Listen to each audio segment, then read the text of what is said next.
सुना कोरोना के चलते मोदी चाचा लॉकडाउन लगवाले बारे। सुना कोरोना के चलते मोदी चाचा लॉकडाउन लगवाले बारे। गोरिया मिला सारा बिहारी असरा लगवाले बारे। गोरिया मिला सारा बिहारी असरा लगवाले बारे। तो सुना कोरोना के चलते मोदी चाचा लॉकडाउन लगवाले बारे। सुना कोरोना के चलते मोदी चाचा लॉकडाउन लगवाले बारे। सुना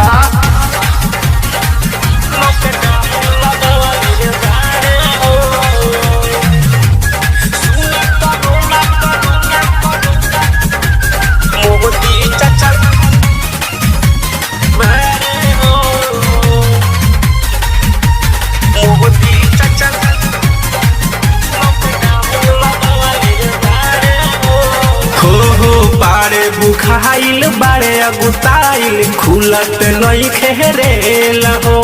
छोरी के घरवा जैसे लगेला कटता वहाँ जेल हो। हे मोदी जी सुनी हम का हो बारे बुखाइल बारे अगुताइल खुलत नहीं खेरेल हो। छोरी के घरवा जैसे लगेला कटता वहाँ जेल हो। स्टेशन पर सुतला पर भी पुलिस लगता हमारे।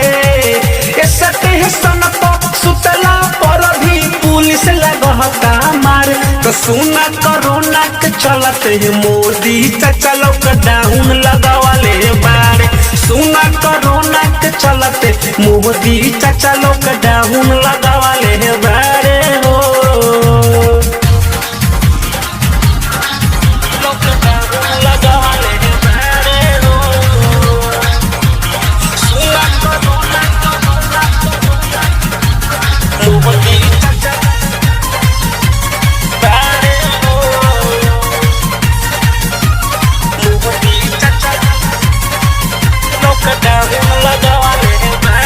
तो सुना कोरोना के चलते मोदी चाचा लॉकडाउन लगवाले बारे। सुना कोरोना के चलते मोदी चाचा लॉकडाउन लगवाले बारे।